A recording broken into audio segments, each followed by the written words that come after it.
Hi friends, welcome to Renna Samayal. இன்னைக்கு என்ன சமையல் பார்க்க போறோம்னா ரொம்ப சூப்பரான சைவ மீன் குழம்பு தான் பார்க்க போறோம். ரொம்ப எளிமையான முறையில இந்த சைவ மீன் குழம்பை செஞ்சு முடிச்சிடலாம். அந்த சுவையான சைவ மீன் குழம்பு எப்படி செய்யறதுன்னு வாங்க பார்த்திடலாம். சைவ மீன் குழம்பு பண்றதுக்கு பச்சை பயிறு தட்டைப்பயிறு ரெண்டையும் எடுத்து நான் நேத்து நைட்டே ஊற வச்சிட்டேன். பச்சை பயிறு 1 டம்ளர்னா தட்டைப்பயிறு 1 டம்ளர் ரெண்டும் சமமாக எடுத்து தான் ஊற வைக்கணும்.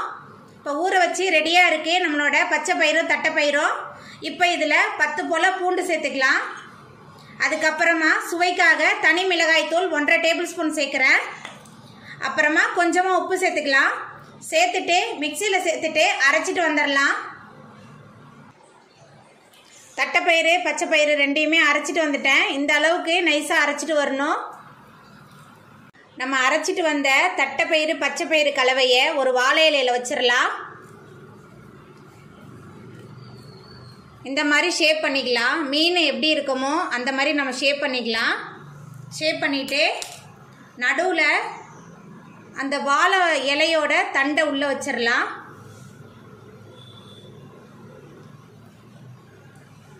இப்படி உள்ளே வச்சுக்கலாம். அதுக்கப்புறம் நம்ம இலையை மடிச்சிடலாம். இலையை மடிச்சுட்டு ஆவியில் வேக வச்சு எடுக்கணும். இலையை நல்லா மடிச்சிடலாம். இலையை நல்லா மடித்தாச்சு. இந்த அளவுக்கு நல்லா மடித்து எடுத்துக்கணும். இப்போ ஆவியில் வேக வச்சு எடுத்துடலாம். இட்லி பாத்திரத்தில் நம்ம ரெடி பண்ணி வச்ச சைவ மீனை வாழை இலையில் சுருட்டி ஆவியில் வேக வச்சிடலாம். 10 நிமிஷம் ஆகும் வெந்து வர்றதுக்கு.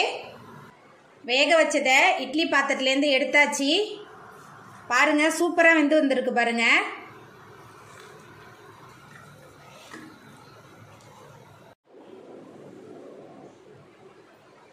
இப்போ உள்ள குச்சி எடுத்துடலாம். குச்சி எடுத்தாச்சு. இப்போ நறுக்கிடலாம்.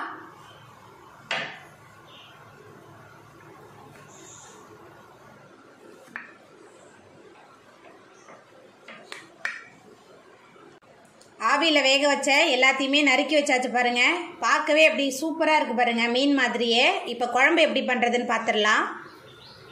சைவ மீன் குழம்பு பண்ணுறதுக்கு 4 டேபிள் ஸ்பூன் நல்லெண்ணெய் சேர்த்துக்கலாம். எண்ணெய் சேர்த்தாச்சு. எண்ணெய் நல்லா சூடாகி வரட்டும். எண்ணெய் சூடாகி வந்துட்டு இதில் 1 டீஸ்பூன் கடுகு சேர்த்துடலாம். 1/2 டீஸ்பூன் வெந்தயம் சேர்த்துக்கலாம். கடுகு வெந்தயமும் நல்லா பொரிய ஆரம்பிச்சிருச்சு. பொடியாக நறுக்கின 10 சின்ன வெங்காயம் சேர்த்துடலாம். அதுக்கப்புறமா கொஞ்சமாக கருவேப்பிலை சேர்த்துடலாம். சேர்த்துட்டு நல்லா வதக்கிடலாம். வெங்காயம் நல்லா வதங்கி வந்துருச்சு. இப்போ இதில் 10 பல் பூண்டு சேர்த்துக்கலாம்.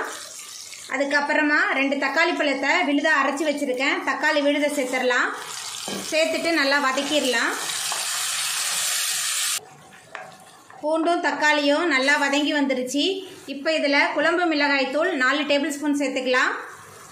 அதுக்கப்புறமா குழம்புக்கு தேவையான அளவுக்கு உப்பு சேர்த்துக்கலாம். சேர்த்துட்டு கொஞ்சம் நேரம் இந்த எண்ணெயிலே நல்லா வதக்கலாம். குழம்பு மிளகாய் தூள் நல்லா வதங்கி வந்துருச்சு. இப்போ இதில் நெல்லிக்காய் சைஸ் புளியை தண்ணியில் ஊற வச்சு கரைச்சி வச்சுருக்கேன். அந்த புளி தண்ணி சேர்த்துடலாம். புளி தண்ணி சேர்த்துட்டு நல்லா கலந்து விட்டுறலாம். புளி தண்ணி சேர்த்துட்டு நல்லா கலந்தாச்சு. கடைசியாக கொஞ்சமாக தண்ணி சேர்த்துக்கலாம்.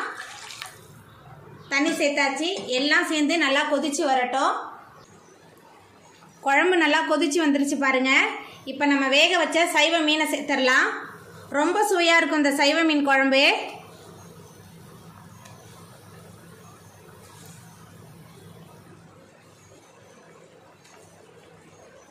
மீனை சேர்த்துட்டு நல்லா கலந்து விட்டு வேக விடலாம். நம்ம வேக வச்ச சைவ மீன்லாம் குழம்போடு சேர்ந்து நல்லா கொதிச்சு வந்துருச்சு.